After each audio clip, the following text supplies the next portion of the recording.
अस्सलाम वालेकुम जी। Force and motion का जो चैप्टर है इसको हम आज डिस्कस करेंगे। चैप्टर का जो हमारा स्टार्ट है इसमें पहला टॉपिक हमने डिस्कस करना है वो है डिस्प्लेसमेंट। तो डिस्प्लेसमेंट ये होता है कि अगर एक बॉडी के ऊपर फोर्स अप्लाई की जाए और बॉडी अपनी फोर्स की वजह से पोजीशन चेंज कर ले तो इसको हम डिस्प्लेसमेंट कहते हैं। तो सपोज़ कर लेते हैं कि एक कंटेनर है और इस कंटेनर के अंदर गैस के मालिक्यूल्स हैं और गैस के मालिक्यूल रैंडम मोशन कर रहे हैं। अब इन गैस के मालिक्यूल्स में से हमने कोई एक पार्टिकल चूज़ कर लिया। लेट्स सपोज़ कि ये हमारा एक पार्टिकल है, इसको ए का नाम दे देते हैं। और ये ए पार्टिकल जो है ये गैस के कंटेनर के अंदर कोई जिग जैग से पाथ को कवर कर रहा है। अब एक इनिशियल पॉइंट से ये पार्टिकल ए किसी इनिशियल पॉइंट से किसी फाइनल पॉइंट एफ की तरफ जा रहा है। जब इनिशियल से किसी फाइनल पॉइंट की तरफ जाएगा तो पार्टिकल अपनी पोजीशन चेंज करेगा। इस पोजीशन चेंज के इस बॉडी की जो पोजीशन चेंज हो रही है, पोजीशन चेंज करने का जो नाम है इसको हम बोलते हैं डिस्प्लेसमेंट। तो डिस्प्लेसमेंट जो है अगर हम इसकी डेफिनेशन बनाएं तो डिस्प्लेसमेंट है when a body moves from one position to another. जब बॉडी एक जगह से दूसरी जगह डिस्प्लेस करती है, the change in its position is called displacement. तो डिस्प्लेसमेंट क्या होगा? बॉडी अपनी जो पोजीशन चेंज करती है, फोर्स अप्लाई की, बॉडी ने अपनी पोजीशन चेंज कर ली, इस पोजीशन चेंज करने का जो नाम है इसको हम बोलते हैं displacement.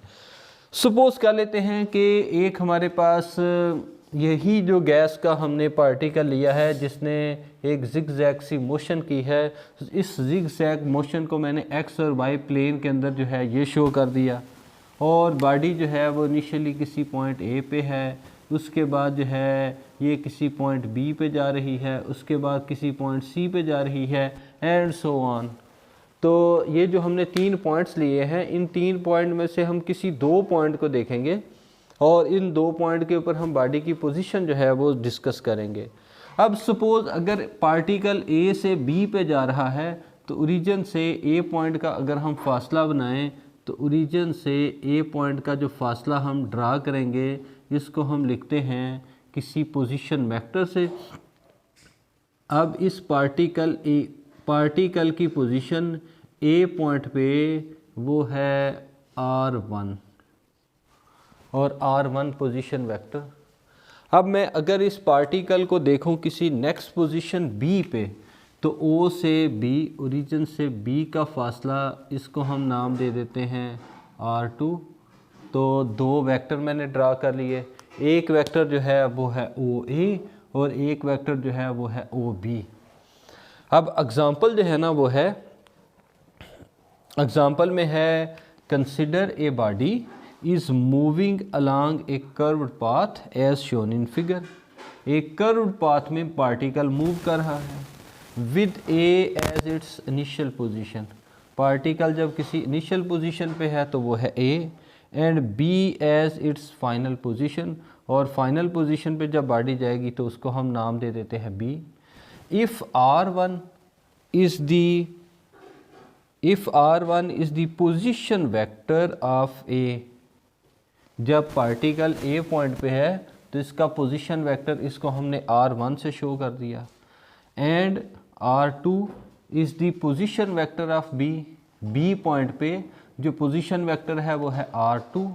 Then by head to tail rule, अब पार्टिकल O से A, इसका position vector O to B, ये जो R1 पोजीशन वेक्टर है इसने पार्टिकल की इनिशियल पोजीशन बताई, B पॉइंट पे फाइनल पोजीशन है। अब हमने ये बताना है कि पार्टिकल जब A से B गया, जब पार्टिकल A से B जा रहा है तो ये कितना डिस्प्लेस करके जा रहा है। अब A से B का जो फासला है इसको हम मेजर करते हैं, इसको हम नाम दे देते हैं, चले ये हम क्या लेते हैं जी, इस वेक्टर का हमें पता नहीं है, पार्टिकल A से B गया। अब हमने जो डेफिनेशन बनाई है वो है बॉडी ने अपनी पोजीशन चेंज की है, वन पोजीशन से ये किधर जा रही है, एन अदर पोजीशन, एक पोजीशन से दूसरे पोजीशन। अब एक पोजीशन से दूसरे पोजीशन पे का मतलब ये है कि बॉडी का पोजीशन वेक्टर चेंज हो रहा है। अब अगर हम इसको सॉल्व करें by head to tail rule, by head to tail rule, अब देखो O टू A फासला, O टू A फासला, ये फर्स्ट वेक्टर, फर्स्ट का हेड, और A to B second, plus A to B, first vector O to B है, second vector A to B है, ये किसके बराबर होगा? फर्स्ट वेक्टर का टेल और लास्ट वेक्टर का हेड जो कि OB है। अब जनाब Ali O to A value ये बन जाएगी R1 plus A to B फासला, ये तो हमारा अननोन है, और O टू B फासला इसको हम कहते हैं ये R2 है। अब R1 प्लस दूसरी साइड पे जाके हो जाएगा माइनस, तो AB equal to R2 minus R1। अब A और B के दरमियान में ये जो R2 माइनस R1 है, इस R2 माइनस R1 जो कि AB है, मतलब A से पार्टिकल B जा रहा है, इसको हम एक नया नाम दे देते हैं AB को, और इसको मैं कह लेता हूँ कि ये मेरे पास D है। तो AB जो कि अननोन फासला था, इसको मैंने D का नाम दे दिया, और D क्या है? ये है डिस्प्लेसमेंट। तो डिस्प्लेसमेंट क्या होगा? ये दो पोजीशन वेक्टर का डिफरेंस है। तो एक देखो हमने क्या लिखा, वन पोजीशन टू अनदर, बॉडी क्या कर रही है? चेंज इन इट्स पोजीशन हो रही है। तो अब R2 माइनस R1 क्या बता रहा है? दो पोजीशन वेक्टर का डिफरेंस, और दो पोजीशन वेक्टर का डिफरेंस जो कि A और B के दरमियान में फासला है। The displacement is the change in position. Displacement क्या है? Change in its position. कहाँ से? फ्रॉम इनिशियल टू फाइनल, यानी कि A टू B। तो A पोजीशन को किसने बताया? R1, B को किसने बताया? R2।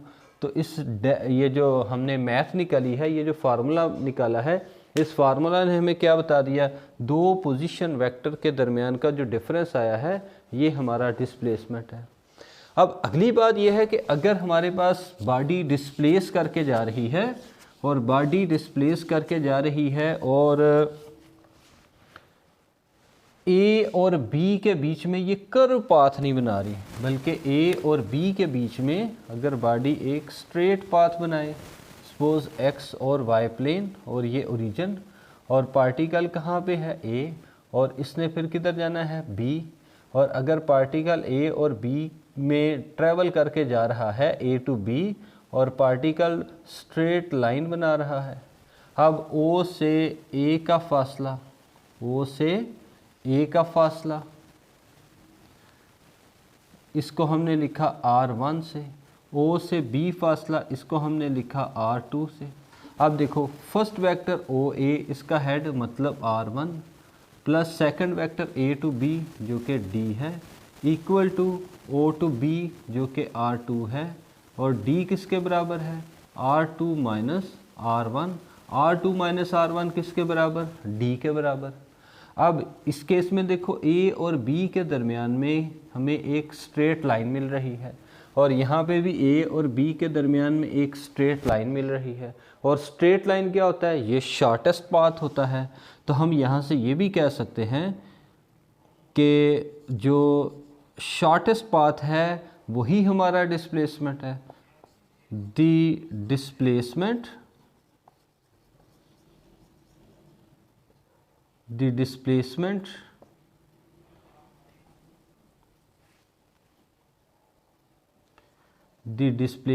is the shortest path।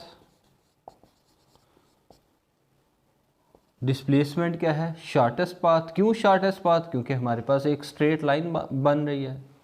अच्छा, अब अगली बात यह है कि अगर एक पार्टिकल स्ट्रेट लाइन को फॉलो कर रहा है, तो स्ट्रेट लाइन को फॉलो करेगा, तो ये हमारे पास क्या है? ये डिस्प्लेसमेंट है। और अगर हम इस A और B के बीच में डिस्टेंस को बनाएं, A और B के बीच में डिस्टेंस को फॉलो करें, तो डिस्टेंस क्या होगा? अगर हम डिस्टेंस की डेफिनेशन बनाएं, डिस्टेंस क्या है? the actual path followed by a body is called distance. Distance क्या है? ये एक्चुअल पाथ है। एक बॉडी ने जो एक्चुअल पाथ फॉलो करना है इसको हम क्या बोलते हैं? इसको हम डिस्टेंस बोलते हैं। अब इस केस में डिस्टेंस क्या होगा? ए और बी के बीच में कर्व पाथ, और इस केस में ए और बी के बीच में स्ट्रेट पाथ।